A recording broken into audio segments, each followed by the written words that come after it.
Bueno, vamos a ver hoy los primeros 16 versículos de Génesis 4. Les adelanto que hay bastante material aquí, o sea, vamos a llegar al versículo 16 y vamos a ver cómo llegamos. Y lo último que vimos, Pablo, si nos das el texto en hebreo, aquí está. Bien, lo último que vimos es cómo Dios expulsaba del jardín del Edén a Adán y Eva, y aquí continúa la historia, ¿no? Veja Adán, Yada et Havá Ishto. Y Adán conoció a Eva, su mujer. Havá es el nombre de Eva en hebreo. Primera cuestión importante: la utilización del verbo conocer para referirse a las relaciones sexuales. Esto es un eufemismo, ha pasado al español. Yo todavía he llegado a conocer, cuando era niño, la referencia a utilizar el verbo conocer como un término para referirse a las relaciones sexuales. Por supuesto, conocer en el sentido habitual del término no implica el tener relaciones sexuales, es algo mucho más superficial, pero es muy interesante cómo aparece ese término en hebreo y cómo de hecho ha terminado pasando a nuestro idioma. Las relaciones sexuales se supone que tienen que ir unidas a un conocimiento. Esa es la palabra yadá.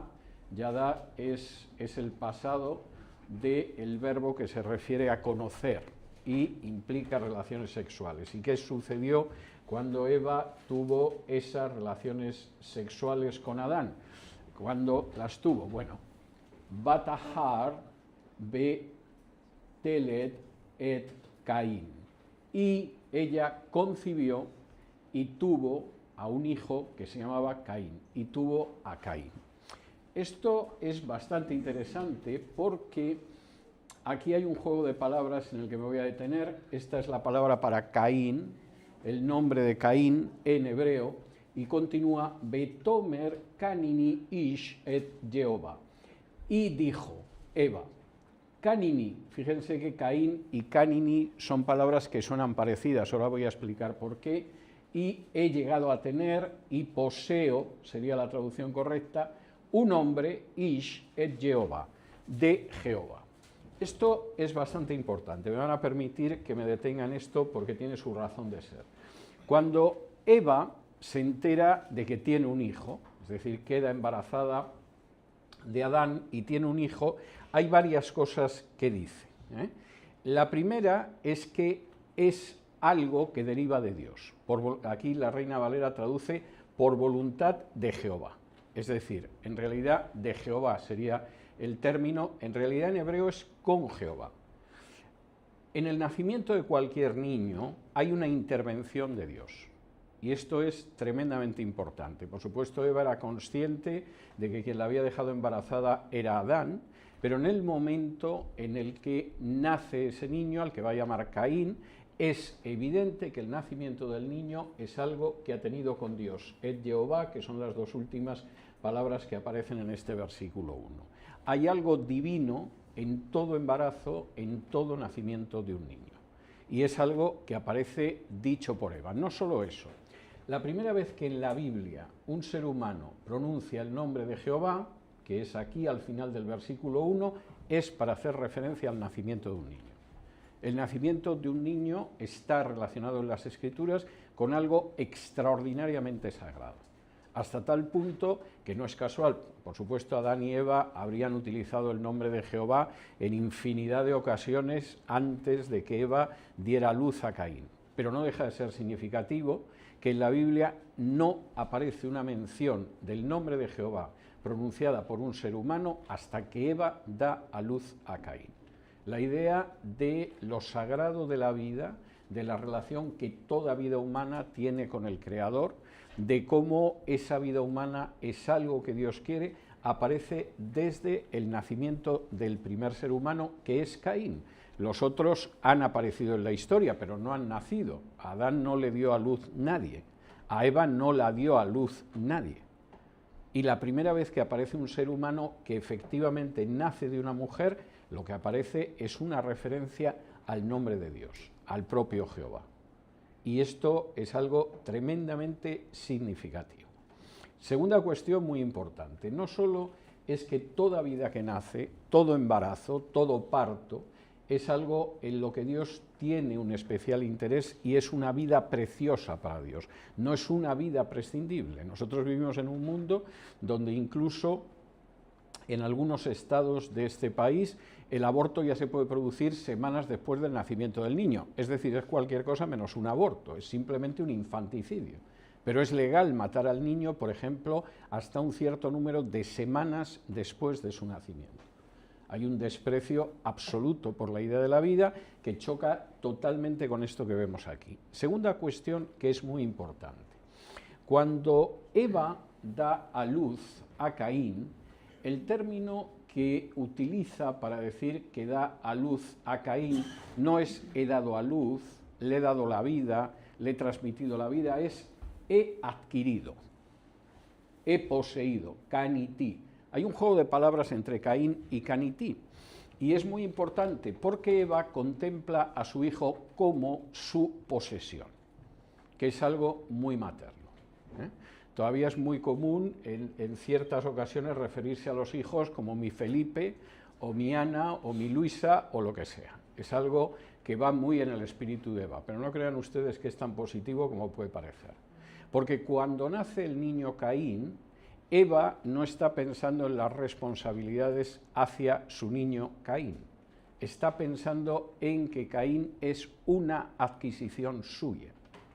Y de hecho, lo que sucede es que llego a tener a un niño, he adquirido un niño, y el niño además se llama adquisición, lo cual es muy significativo. Es decir, Caín, desde muchos puntos de vista, era un mama's boy, y seguramente esto explica luego cómo le fue en la vida. Pero efectivamente la idea de la madre es que el niño es su adquisición. No sabemos lo que pensaría el padre, porque no tiene voz en este relato, pero para ella el niño era su adquisición y además el niño se llama adquisición. Y uno diría, ¿y esto es tan importante? Hombre, ya lo creo que es importante, porque a continuación en el versículo 2 aparece el nombre del siguiente. Y entonces dice, Batosef la ledet et Ahiv et Hebel. Tuvo un segundo niño. ¿Y cómo se llama el segundo niño? Bueno, pues según la traducción que ustedes tienen en su Biblia, el segundo niño se llama Abel. Y esto no les dice nada. Debería decirles mucho. Los que hayan estudiado Eclesiastés conmigo aquí hace meses, recordarán que había un soniquete que se repetía continuamente en el libro de Eclesiastés, que en español era vanidad de vanidades, todo es vanidad. ¿Cómo es en hebreo vanidad? Ebel. Ebel, Ebelín, Kol, Ebel. El primer niño de Eva es mi posesión. O sea, mi Caíncito en realidad es mi posesión. El segundo niño de Eva se llama vanidad, vaciedad. ¿Por qué? Pues porque seguramente entre el nacimiento de mi posesión Caín y de mi segundo niño, al que llamo vanidad o vaciedad, yo he ido descubriendo que la vida fuera del jardín del Edén es muy poco agradable. Y el primer niño es mi niño, al que tomo como mi propia adquisición, y esto ha sido con Dios que he tenido al niño.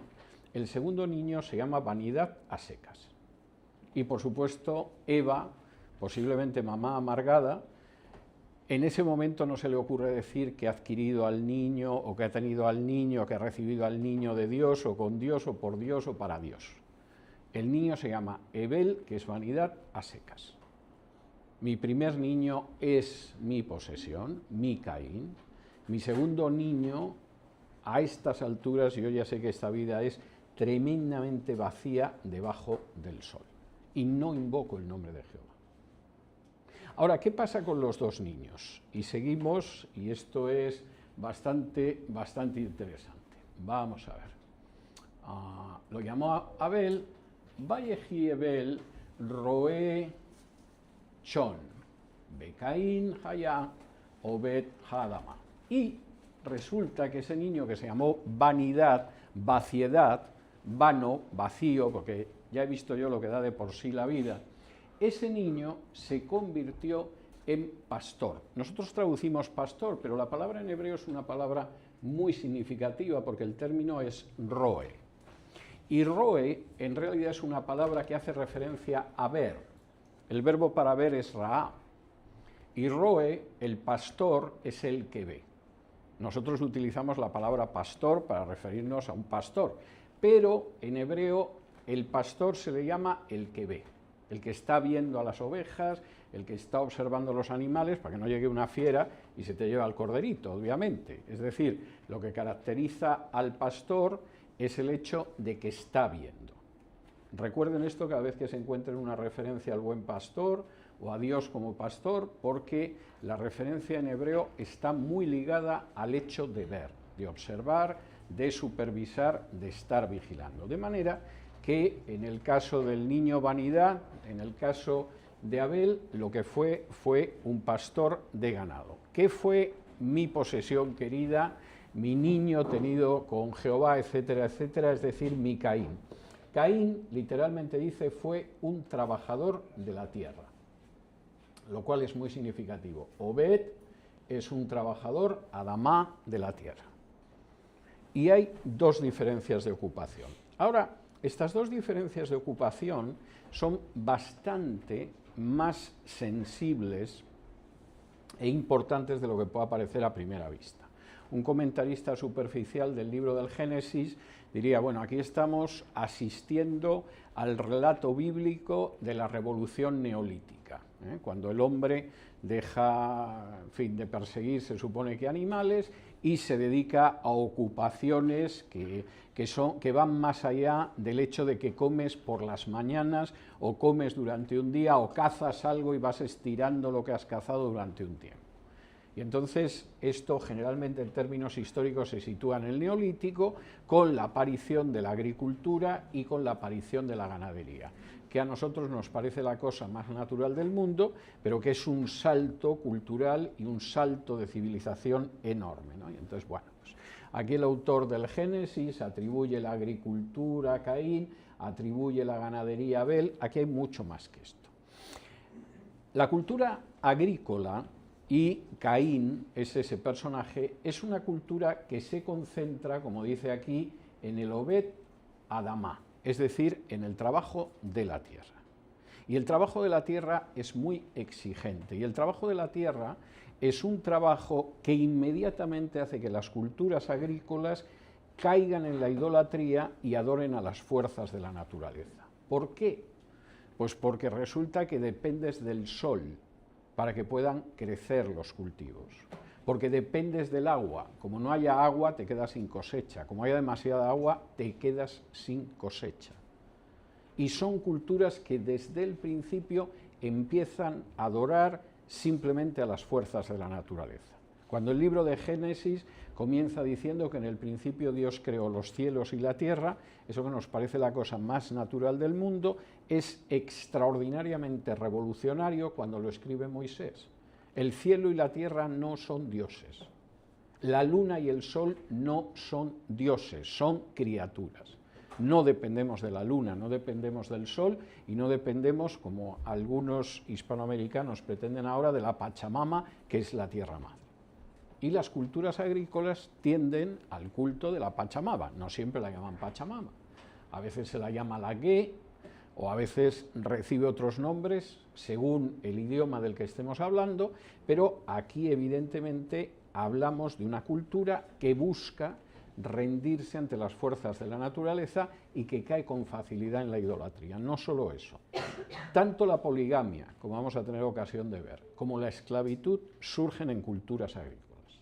Y tiene una enorme lógica que sea así. En última instancia, para moverte dentro de lo que es el cultivo del campo y cultivarlo de una manera más intensiva, los esclavos vienen muy bien. En este país no es casualidad que los esclavos estaban en los estados del sur y en el norte la esclavitud se abolió de una manera casi inmediata, porque el sur era agrícola. Y una cultura agrícola ve muy bien tener esclavos. Y, por ejemplo, por citar otras culturas también en Hispanoamérica, Cuando los españoles llegan a América, inmediatamente empiezan a crear en las plantaciones un sistema de esclavitud que se llamaba encomienda, porque decir que eran esclavos los indígenas era muy vergonzoso. Podían ser esclavos los negros, pero no los indígenas, pero el sistema de encomienda era un sistema de esclavitud. Al final los indios no se podían ir de la tierra, tenían que trabajar, tenían que rendir una serie de servicios, en la práctica eran esclavos. Los sistemas agrícolas les viene muy bien la esclavitud, y la esclavitud surge en sistemas agrícolas. En este país la esclavitud estaba en los estados del sur. En los del norte podían explotar a lo mejor a los obreros en las fábricas, pero no necesitaban tener una mano de obra esclava para mover las fábricas. Es más, no era interesante. Y por supuesto lo mismo sucede con la poligamia. Y la poligamia es propia de sociedades agrícolas. ¿Qué pasa en el caso de esas culturas que han sido culturas pastorales? El enfoque de la cultura pastoral es distinto que el de aquel que tiene una cultura agrícola. El pastor tiene tiempo para reflexionar, tiene que mover a las ovejas, tiene que buscar un pasto, pero el pastor en un momento determinado se puede sentar debajo de un árbol y ponerse a tocar la flauta o a pensar otro tipo de cosas. Es una actividad totalmente distinta. Y si ustedes se fijan, no es en absoluto casual que buena parte de personajes importantes de la Biblia fueran pastores. Abraham era un pastor, aunque fuera un pastor semi-itinerante. Moisés, antes de bajar a liberar al pueblo de Israel, fue pastor 40 años. David fue un pastor en su juventud. Amós, que es uno de los grandes profetas, aunque pertenezca a los profetas menores, era un pastor. Es una cultura más dada a reflexionar, que por el contrario a estar totalmente centrada en lo que es la agricultura. Y por cierto, eso es algo que podría dar más ejemplos históricos, pero quedémonos de momento ahí. Alguno se preguntará cómo es posible, si en esa época eran vegetarianos, que hubiera pastores. Hombre, pues no se comían a los animales hasta después del diluvio, pero quisiera recordarles que uno puede tener, por ejemplo, ovejas o vacas sin ninguna necesidad de comérselas, porque dan leche, porque dan queso, porque dan mantequilla, porque dan requesón y porque además tienen una piel que sirve para cubrirnos cuando hace frío. De modo que la utilidad de los animales es evidente, incluso aunque seas vegetariano. Tenemos dos personajes que vienen de un contexto con mamá muy distinto. En un caso es mi hijito querido, es mi adquisición. En el otro, por el contrario, es vanidad, porque esta vida fuera del Edén no es tan agradable como debería ser. Y cada uno, además de los dos, se dedica a cosas distintas. Y entonces acaba sucediendo algo muy importante que aparece en ese versículo 3. Vayehi mikach yamin. Y sucedió que al cabo de días, sería la traducción aquí, dice, y aconteció andando el tiempo, literalmente días, es decir, aquí pasó un tiempo, y pasó un tiempo en que de pronto, después de un tiempo, resulta obvio para cualquier persona que no haya perdido la cabeza, que lo que tenemos se lo debemos a Dios. Y el hecho de que lo que tenemos se lo debemos a Dios provoca una respuesta. Aquí sucede que aconteció el tiempo, pasó el tiempo, y lo que era evidente es que lo que había obtenido Caín del fruto de la tierra era algo que procedía de Dios, y lo que había obtenido del fruto de su ganado Abel, pues procedía de Dios. Y cada uno de ellos responde. La palabra que aparece en el versículo 3, que aquí traduce como ofrenda, es la palabra minjá. Y la minjá, que es la ofrenda, no es una cuota que pagamos a Dios, es una muestra de gratitud. Y esto me parece muy importante enfatizarlo, porque esto aparece desde la noche de los tiempos, no desde Adán y Eva, pero sí desde Caín y Abel. Nosotros no estamos en ningún momento obligados a pagarle a Dios una cuota. Yo sé que para la gente que vive de la religión, que aquellos que acuden a los servicios religiosos del templo, de la iglesia, etcétera, pagan una cuota, es fantástico. O sea, es la manera de mantener el negocio y mantenerse uno mismo, pero no existe tal cosa. Sí existe la idea de que tenemos una gratitud hacia Dios. Y esa gratitud hacia Dios se expresa en la ofrenda. Las dos ofrendas son distintas, pero fíjense en la manera en que lo narra Moisés en esta parte del Génesis, porque es muy importante.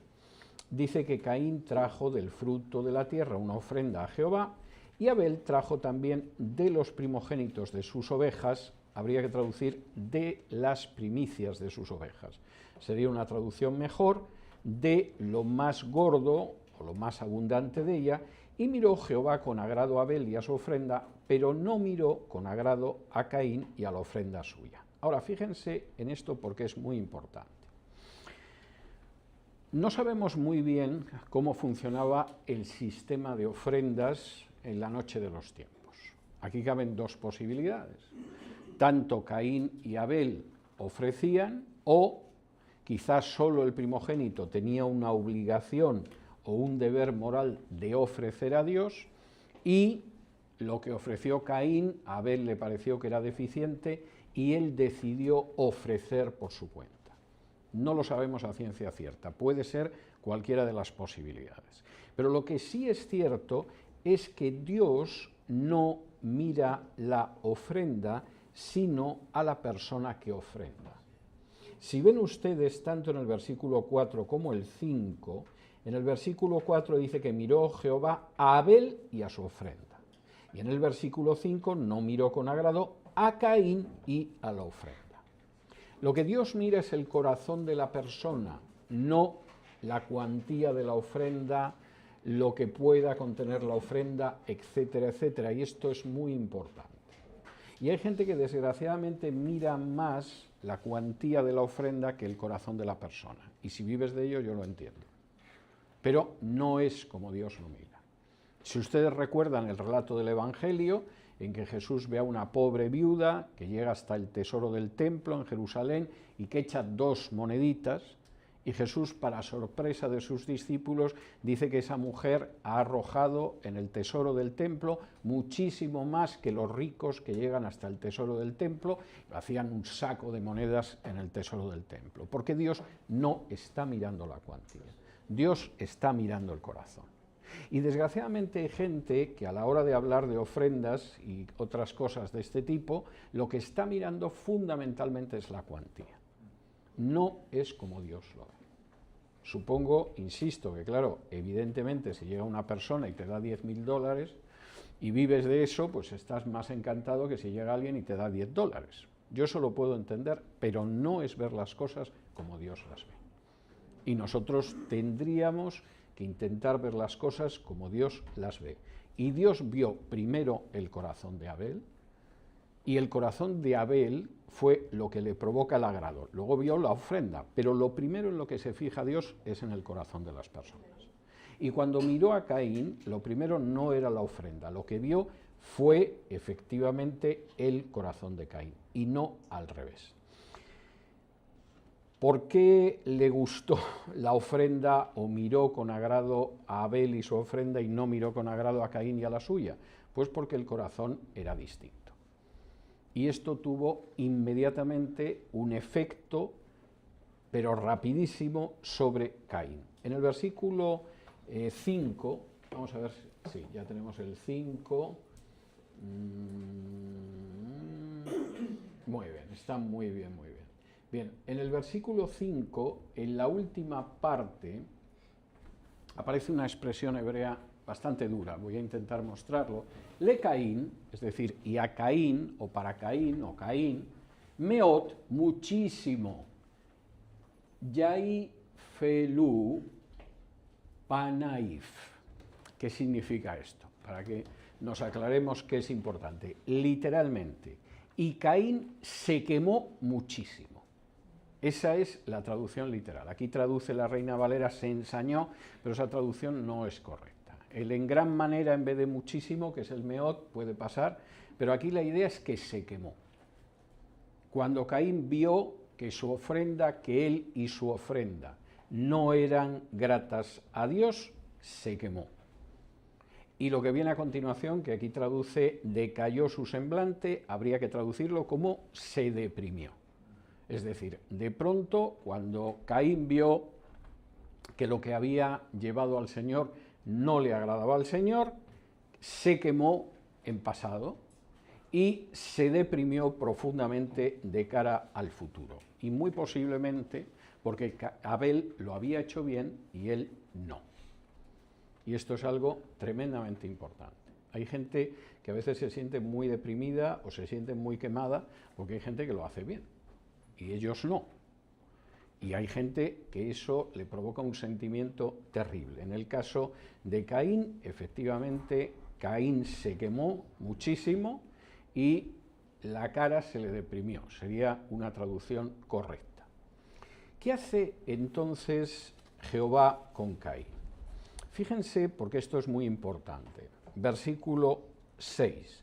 Entonces Jehová dijo a Caín, ¿por qué te has ensañado? Habría que decir, ¿por qué te quemas, Caín? ¿Y por qué ha decaído tu semblante? ¿Por qué se te deprime la cara, Caín? Dios no le está reprochando en ese momento nada a Caín. Es obvio que no ha visto con agrado su ofrenda y no le ha visto a él con agrado. Pero Dios no está cayendo sobre Caín y le está diciendo que verdaderamente eres una calamidad, eres un desastre, flagélate un poco, Caín, que te lo mereces, etc. Sino que Dios está intentando colocar a Caín delante de la situación en la que se encuentra. Y le dice, ¿por qué te has quemado? ¿Por qué se te cae la cara? ¿Por qué se te deprime la cara? Y fíjese lo que viene a continuación. Si bien hicieres, no serás enaltecido, y si no hicieres bien, el pecado está a la puerta, con todo esto a ti será su deseo, y tú te enseñorearás de él. Voy a intentar corregir esta traducción, porque tal y como aparece es bastante confusa. Dios le dice, bueno, vamos a ver, Caín, ¿por qué estás tan deprimido como estás? ¿Por qué se te cae la cara? ¿Por qué estás tan quemado, Caín? Y a continuación le dice, mira, si haces bien las cosas, no tienes por qué sentirte mal. Si haces bien las cosas, acabarás teniendo un buen fruto por las cosas que haces bien. De manera que lo que has hecho no está bien, pero no dejes que algo que has hecho mal te amargue la existencia. Y lo que está en el pasado marque tu presente y tu futuro. O sea, eso no tiene ningún sentido, Caín. Es verdad que la posibilidad de pecado está a la puerta. Es verdad que el pecado desea que nos apuntemos al pecado. Pero si tú quieres, lo puedes resistir. Y puedes acabar dominando la tendencia al pecado que se ha colocado en la puerta. Y la historia además es bastante importante. Más vale que lo hagas. Porque cuando no controlamos el pecado la segunda vez, la tercera es más fácil. Y la cuarta es todavía más fácil. Y la quinta todavía más. De manera que puede que esté a la puerta, pero si tú quieres, te vas a enseñorear de él, lo vas a dominar. Y aquí es bastante importante. Mira, Caín, no te deprimas. Lo hecho, hecho está mal hecho. No te deprimas, cambia. Y esto es algo que a veces se nos escapa. A veces dejamos que lo que hemos hecho mal pese enormemente sobre nosotros, como si no se pudiera corregir. A veces dejamos que aquello que no hemos hecho bien nos aplaste la existencia. A veces dejamos que ejerza un peso agobiante sobre nuestra vida durante años o durante décadas. Y lo que Dios está diciendo al ser humano, incluso aunque se haya equivocado, aunque haya cometido errores, aunque haya pecado, es que tiene la posibilidad de cambio. Es que no tienes por qué dejarte determinar por tu pasado. Es que lo que hayas hecho mal en el pasado no tiene por qué marcar la esclavitud de toda tu vida, por muy grave que sea. Te llames Caín o Pepe, da lo mismo. Realmente, claro que el pecado está a la puerta. Claro que está esperando la próxima ocasión para saltarte al cuello, claro que quiere dominarte, pero si tú quieres, tú podrás dominarlo. Y a veces es cierto que el pecado exige para domarlo y para dominarlo disciplina y exige tiempo. Una persona, por ejemplo, que tenga un hábito de pecado, sea el que sea mentir, sea emborracharse o cualquier otro tipo de hábito, sabe que enfrentarse con un hábito de pecado exige un tiempo. No es una cosa por regla general que cambie con un chasquido de dedos. A veces sí, pero no es lo habitual. Muchas veces exige una lucha y un enfrentamiento constante. Pero las palabras de Dios a Caín siguen siendo de aplicación en nuestra vida. Puedes vencer esa situación. Y aquello que en un momento determinado ha marcado tu vida de una manera negativa, no tiene por qué marcarla para siempre. De manera, Caín, que no te deprimas, no te quemes y cambia. Porque existe la posibilidad de dominar esa situación. ¿Qué va a hacer Caín? Bueno, Caín va a hacer algo muy distinto. Versículo 8, y el versículo 8 dice, aquí la Reina Valera hace una paráfrasis para que de alguna manera se entienda mejor la situación, pero voy a traducirles tal y como está.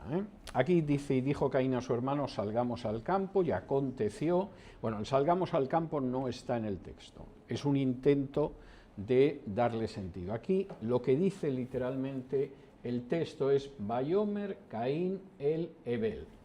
Punto. Caín habló con Abel. No nos dice que le dijera que saliera al campo, ni cosa parecida. Eso es algo que el traductor deduce y lo pone para que entendamos mejor, pero claro, cuando entendemos mejor metiendo una frase, lo más seguro es que nos estamos desviando del foco. Lo único que dice es, habló Caín con su hermano Abel. Y es posible que le dijera de ir al campo, o que le dijera vamos a charlar, y fuera Abel quien le dijera de ir al campo. Esto carece de importancia. Caín habló con su hermano Abel. ¿Y qué sucedió? Que estando ellos en el campo, Caín se levantó contra su hermano Abel y lo mató. Y lo que viene a continuación es clarísimo. La primera vez, Caín, lo que has hecho estaba mal. El propio Dios te ha dicho, no tienes ninguna necesidad de que se te deprima el rostro, no tienes ninguna necesidad de quemarte por lo que ha sucedido. Puedes controlar el pecado que está a la puerta. ¿Qué hace Caín? Todo lo contrario. Caín habló con su hermano Abel, no sabemos qué conversación tuvieron, pero lo cierto es que estando en el campo, Caín se levantó contra Abel y lo mató. No es una muerte premeditada, y esto me parece bastante importante decirlo, porque claro, cuando pones eso de salgamos al campo, da la sensación de que Caín estaba pensando cómo mataba a Abel y le dice vamos al campo, y cuando estaba en el campo, aprovechando que estaban en el campo, lo mató. Pero el texto hebreo no dice eso. Dice simplemente que Caín habló con su hermano, estaban en el campo y en ese momento, de una manera no planeada y no predeterminada y no premeditada, lo cierto es que Caín se alzó contra su hermano y lo mató. Lo cual quiere decir que en un momento determinado, no sé cómo sería la conversación, o si simplemente Caín no pudo soportar la cercanía de su hermano Abel, y como no podía soportarla, llegó a la conclusión de que lo mejor que podía hacer era matarlo. Y cometió el primer asesinato en la primera guerra civil del género humano y perpetrando el primer genocidio del género humano, porque con los pocos que había, evidentemente todas esas categorías encajan. ¿Y qué sucede entonces? Versículo 9. Vamos a ver si tenemos el versículo 9. Vayomer Jehová el Caín y Hebel Ahibja. Y entonces Dios se dirige a Caín y le dice, ¿dónde está tu hermano? ¿Por qué? Porque Dios no tenía la menor idea de en qué lugar del campo estaba el cadáver de Abel. No, porque Dios está haciendo con Caín lo mismo que con Adán y Eva. Le está ofreciendo la posibilidad de reconocer el pecado y de arrepentirse. ¿Dónde está tu hermano? Y Caín de pronto se convirtió en un mar de lágrimas, cayó de rodillas en el suelo y dijo, Señor, yo lo he matado, me duele en el alma, ¿cómo he podido cometer un pecado tan horrible? Perdóname. Ni por aproximación. Ni por aproximación. Y en este sentido, Caín era, pero vamos, digno hijo de papá y de mamá. Ni la menor intención de reconocer lo que hay, de reconocer la gravedad de lo que he hecho y además de arrepentirme. La respuesta en ese mismo versículo 9 es terrible, porque Caín dice, no lo sé, ¿soy yo acaso el guardián de mi hermano? Caín es un embustero, sabe perfectamente dónde ha quedado el cadáver de su hermano, si lo ha matado él. Es más, si se puso a enterrarlo, sabía dónde lo había enterrado. Pero en cualquier caso, lo sabía. Es un embustero. Es un absoluto egoísta. Porque la suerte de su hermano no le importa lo más mínimo. Es más, la propia pregunta retórica que le dirige a Dios es, ¿qué pasa? ¿Me tengo yo que ocupar de mi hermano? ¿Acaso es obligación mía ocuparme de mi hermano? No lo sé y además no tengo por qué saberlo, ni lo sé ni me importa. Y además yo no tengo ninguna responsabilidad. Esta es la visión del pecador que es pecador hasta el tuétano. Ni reconozco que he cometido un pecado. Si tengo que mentir para cubrirlo, miento. Y además es que yo no tengo ninguna responsabilidad de no robar, o no mentir, o no cometer adulterio, o no matar. Pero la verdad es que sí que todos nosotros somos guardianes del resto de los seres humanos. Y cuando se mata a otro ser humano, aparte de encontrarnos con un homicidio, nos encontramos realmente con un fratricidio. Y esto es algo que lo sabemos con tanta claridad que los departamentos de guerra, desde hace milenios, cuando quieren exterminar a un ejército enemigo, no digamos ya una población enemiga, que son hombres, mujeres y niños, antes de eso emiten una propaganda que los convierte en animales. Y efectivamente, como en realidad quien tenemos enfrente no es un ser humano, es una bestia, es un animal, lo podemos matar en masa aunque sean niños. Y los ejemplos a lo largo de la historia son escalofriantes. Durante la época del nazismo se filmó un documental que se llamaba Der ewige Jude, el judío eterno. Y las primeras imágenes eran unas imágenes espantosas de ratas saliendo de su nido y a continuación aparecían imágenes de judíos en un gueto. No te tenían que decir que los judíos eran ratas, pero tú ya veías las ratas y lo asociabas. En el fondo no son humanos. Y una de las declaraciones más espantosas y más escalofriantes que hemos oído en los últimos tiempos y que uno se veía venir lo que iba a venir después, fue cuando el cabeza del ejército del Estado de Israel salió diciendo que los que vivían en Gaza eran bestias y no humanos.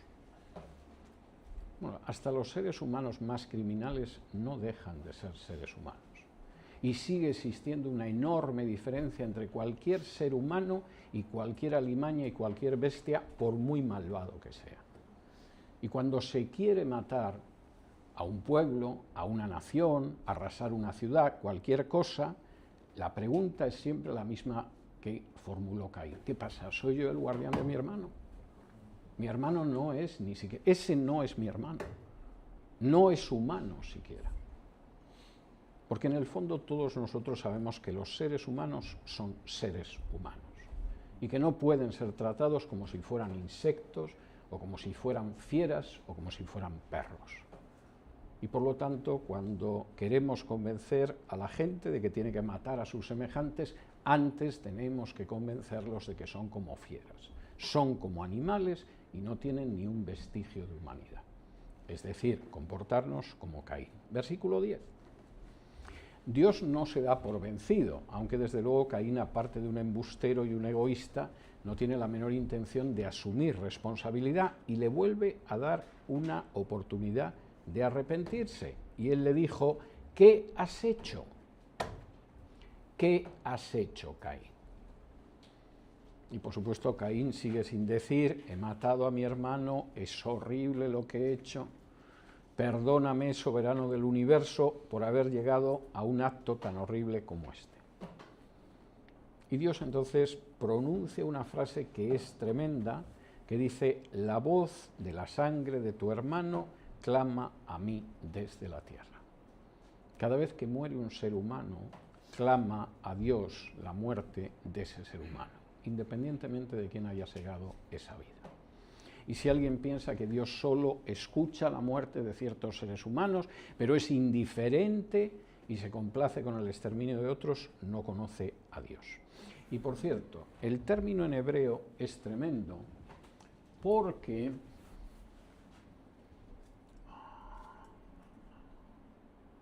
fíjense, en el versículo 10 dice: Dami ajibja. No dice la sangre de tu hermano, dice las sangres de tu hermano. Es un plural.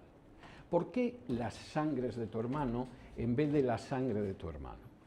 Y es un elemento muy importante del texto en hebreo que pasa por alto la Reina Valera y en general las traducciones de la Biblia al español. ¿Por qué dice las sangres y no dice solo a secas la sangre? Pues es algo tremendamente importante, pero es que cada vez que matamos a alguien, matamos a aquellos que hubieran podido nacer de esa persona y que ya no nacerán, porque nosotros hemos segado esa vida. Y cada vez que el ser humano destruye una vida humana, no está destruyendo solo esa vida humana. Está destruyendo las vidas de aquellos que no llegarán a vivir. Y está destruyendo las vidas de aquellas personas relacionadas con aquel al que se le ha arrancado la vida, que quizás siguen viviendo. Quizás su esposa, o sus padres, o sus hijos, o sus parientes siguen viviendo, pero esa vida ya no va a ser igual. Y de ahí la enorme gravedad de acabar con una vida. Y es algo que se suele pasar por alto. La voz de las sangres de tu hermano claman a mí desde la tierra. Y es otra de esas cosas que, claro, si pensamos que hay seres humanos que son como bestias y a los que podemos exterminar en masa, ¿cómo nos va a preocupar que haya otros seres que nunca verán la luz, precisamente porque hemos destruido una vida que pudo multiplicarse en vida como Dios ordenó a la primera pareja humana? Versículo 11. Ahora pues, maldito seas tú de la tierra, que abrió su boca para recibir de tu mano la sangre de tu hermano. Los testigos de la sangre van a maldecir a Caín. Dios ni siquiera tiene que maldecirlo, porque esa tierra que es testigo de lo que ha sucedido y que ha bebido las sangres de Caín, es la primera que es un testigo contra Caín. Y esto es algo que cada vez que alguien mata a alguien, por supuesto que es así. Como dice el versículo 12 a continuación: cuando labres la tierra, no te volverá a dar su fuerza, errante y extranjero serás en la tierra. Al final, el crimen corta las relaciones entre el hombre y la tierra. ¿Y cómo reacciona Caín cuando escucha esto? Caín de pronto cae en la cuenta del terrible pecado que ha cometido. Caín se siente abrumado por lo que ha hecho. Caín pide perdón a Dios y busca cómo reparar lo que ha hecho. ¿Qué va? ¿Qué va? Fíjense, versículo 13. Y dijo Caín a Jehová: grande es mi castigo para ser soportado.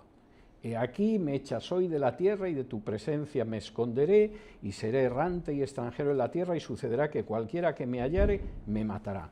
Caín no tiene ni un átomo de arrepentimiento.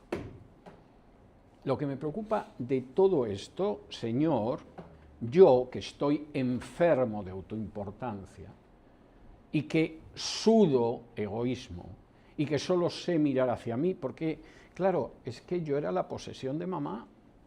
¿Cómo voy a estar yo pensando en mi hermano? A mí lo único que me preocupa no es lo que le ha pasado al pobre Abel, que estábamos en el campo y lo he asesinado. Y tampoco me acaba de importar a mí lo de la tierra, que si clama las sangres, etcétera, etcétera. A mí lo que me preocupa es que el castigo es muy grande. Y esto es como aquella persona que ha asesinado a alguien o ha cometido un delito o ha perpetrado un pecado muy grave y en vez de pensar en lo que ha hecho y en la gravedad de lo que ha hecho, en lo que está pensando es en las consecuencias que puede tener para él el haberse comportado así. De manera que un día llegas un sábado por la noche borracho, perdido a tu casa, golpeas a tu mujer, le das una patada a tu suegra, rompes los muebles y lo que te preocupa no es el horror pintado en la cara de tus hijos o el espanto en la cara de tu esposa o de tu suegra o cómo has dejado el lugar en el que vives, sino a ver si los vecinos van a llamar a la policía y me van a detener. Y quien dice la borrachera de esa manera, dice el hurto o muchísimas otras cosas.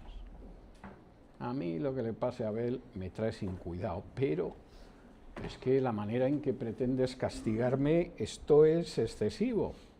¿Qué voy a hacer? Me voy a tener que ir de aquí, voy a ser errante y extranjero. Cualquiera que me encuentre encima me va a querer matar porque yo he matado a mi hermano. Todo lo que hacemos en contra de los mandatos de Dios se nos vuelve en contra. Y cualquiera que espere otra cosa no tiene ni idea de lo que es la justicia de Dios. Pero lo terrible del asunto es que Caín es consciente de que la pena y el castigo están unidos, son inseparables. Sabe que hay riesgo de que alguien quiera hacer justicia y le reclame las sangres de su hermano Abel, pero sigue sin mostrar el más mínimo arrepentimiento. A mí lo que me preocupa es lo que me va a caer ahora encima. Porque tuve la mala suerte de que cuando fui a robar el banco, yo pensaba que era como los bancos de mi país, que pasan 2 meses y entonces aparece la policía en la puerta del banco. Pero aquí en Estados Unidos vas a robar un banco y a los 10 minutos ha llegado la policía o antes y te pesca antes de que puedas vaciar la caja. ¿Cómo me puede suceder esto y cuánto me puede caer? Y después de que salga de la prisión me van a expulsar del país. Es la mentalidad de Caín. ¿Y cómo responde Dios? Pues de una manera compasiva. Versículo 15, y Jehová le dijo: ciertamente cualquiera que matara a Caín 7 veces será castigado. Y entonces Jehová puso señal en Caín para que no lo matase cualquiera que lo hallara. Voy a intentar traducirles bien esto a partir del hebreo, que está hoy, la traducción no está especialmente fina. Jehová responde a Caín. Caín es un egoísta. No quiere en absoluto cargar con responsabilidad alguna, no le importa haber matado a su hermano ni las sangres que claman desde la tierra. Lo único que le importa es lo que le puede caer a él. Y entonces Dios le dice: no te va a matar nadie. Y no te va a matar nadie porque si alguien te mata va a ser castigado. El 7 veces no quiere decir que Dios vaya a castigar 7 veces al que matara a Caín. En realidad aquí la mejor traducción sería: ciertamente el que mate a Caín a la 7ª generación será castigado, en referencia a que Dios no va a dejar sin castigo a cualquiera que te mate, porque nadie tiene derecho a quitarte la vida. Pero cuando dice puso señal en Caín para que no lo matase cualquiera que lo hallara, aquí da la sensación de que Dios le puso una marca a Caín, ¿no? Entonces le puso un dibujo de una rosa en la frente y entonces si veis a un hombre con un dibujo de una rosa en la frente no lo matéis, que es Caín. No. Lo que el texto aquí está diciendo es: Dios puso a Caín como señal para que no lo matara cualquiera que lo hallara. Caín se convierte en una señal de lo que pasa cuando alguien acaba con la vida de un semejante y en una lección para no matar jamás a un semejante. Y basta ver a Caín para ver la señal de que no hay que matar a nadie. Eso es lo que Dios está diciendo aquí en el texto hebreo del Génesis. Dios sigue siendo compasivo incluso ante un criminal que no tiene ningún deseo de arrepentirse, al que no le importa en absoluto las consecuencias de sus actos y que sigue pensando en primer lugar en él, en segundo lugar en él y en tercer lugar en él. Y Dios se compadece y le dice: no te preocupes, nadie te va a matar. Si alguien te mata, recibirá el castigo por matarte. Y tú te has convertido en una señal de lo que pasa cuando alguien mata a otro. Y no hay nada más que verte para que a cualquiera se le quite la idea de quitarte la vida, porque se convertiría en un miserable como tú.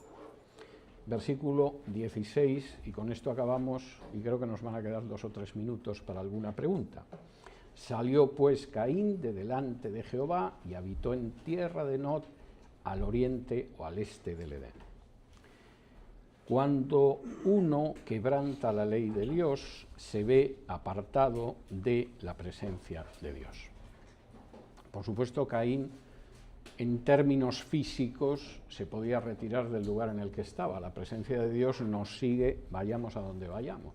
Nadie se puede esconder de la mirada de Dios, nadie se puede esconder de la justicia de Dios, nadie se puede esconder del juicio de Dios. Pero Caín se vio apartado de la presencia de Dios y se marchó a una tierra que se llamaba Nod y que estaba al este o al oriente del Edén. Dos cosas y les dejo tiempo para preguntas. La palabra Nod significa errante. Y es muy posible que lo que Moisés está diciendo aquí es que él habitó en la tierra como un ser errante. No es que la tierra se llamara Nod, sino que habitó como errante en la tierra, por decirlo de una manera que se entienda mejor. Caín se ha condenado a ser un ser errante y además al este de Edén, cada vez más lejos de ese lugar donde fueron colocados sus padres y donde ni quisieron, ni pudieron, ni supieron quedarse, sino que acabaron siendo expulsados. Cuando estudiemos, me imagino que dentro de unos años, las ciudades de refugio en el antiguo Israel, donde podía refugiarse el que mataba a alguien de manera totalmente inintencionada y accidental, verán ustedes que estaban situadas al este, al oriente también, todas ellas. Y seguramente era en recuerdo de lo que sucedió con Caín. Nadie le iba a quitar la vida en esa tierra errante a la que se vio alejado de la presencia del Señor. Pero la segunda crisis del género humano, la primera fue la caída, la segunda el asesinato de Abel, como habrán podido ver, está llena de lecciones para nosotros hoy en día. No es un relato lejano, sino que nos enseña mucho sobre la naturaleza humana. Tenemos 3 minutos todavía si quieren hacer alguna pregunta. Sí. Tengo 2 preguntas, hermano Vidal. La primera es que en Hebreo 11:4 dice que la ofrenda de Abel fue vista para Dios como la mejor ofrenda y fue justificado por esa ofrenda. Eso me hace a mí pensar que la ofrenda de Abel fue que él entendió que iba a haber una redención como se estuvo haciendo en todo el tiempo en el templo de que se ofrecía a los animales. Fue como que él entendió que iba a venir alguien a expiar su vida para darnos redención a nosotros. ¿Estoy muy fuera de contexto? No, creo, yo personalmente no me atrevería a decir que no, pero tampoco a decir que sí. O sea, no creo que el texto lo diga con tanta claridad, pero lo que sí es obvio es que la ofrenda sí agradó a Dios y le agradó porque previamente a la ofrenda él mira a Abel y ve lo que hay realmente en el corazón de Abel, ¿no? Tengo otra pregunta. Cuando usted nos dijo de que Caín y Abel tenían su significado, digamos, Caín significa mi adquisición, mi posición, y Abel significaba como vanidad, ¿no? Mi pregunta es, no sé si no lo escuché o mi ignorancia es grande, mi pregunta es si Caín para la mamá fue su posición, lo mejor que Dios le pudo dar, ¿fue porque lo dio a luz antes de haber salido del Edén? Porque si después usted dice que es vanidad Abel, porque debajo del sol ya no estaba la presencia de Dios para con ella, ahí me pierdo. No, yo creo, vamos a ver, yo creo que los 2 hijos nacen después de la expulsión del Edén.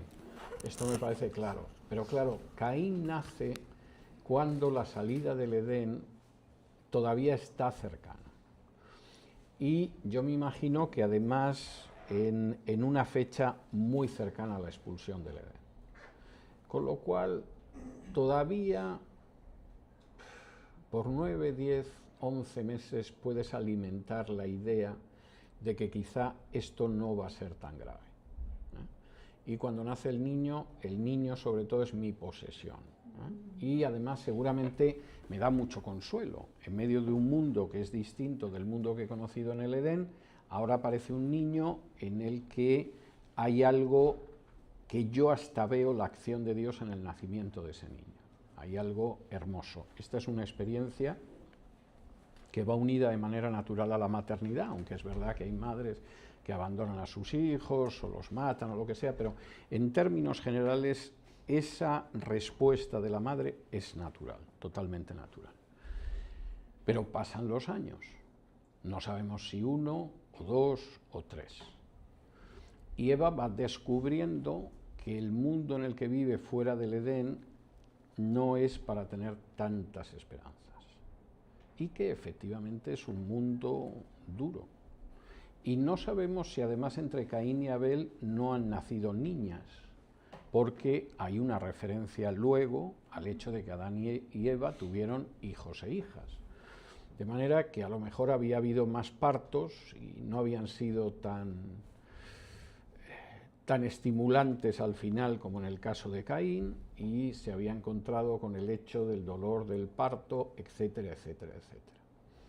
Y cuando nace Abel, el mundo ya no parece que sea tan sonriente, ni que sea tan agradable.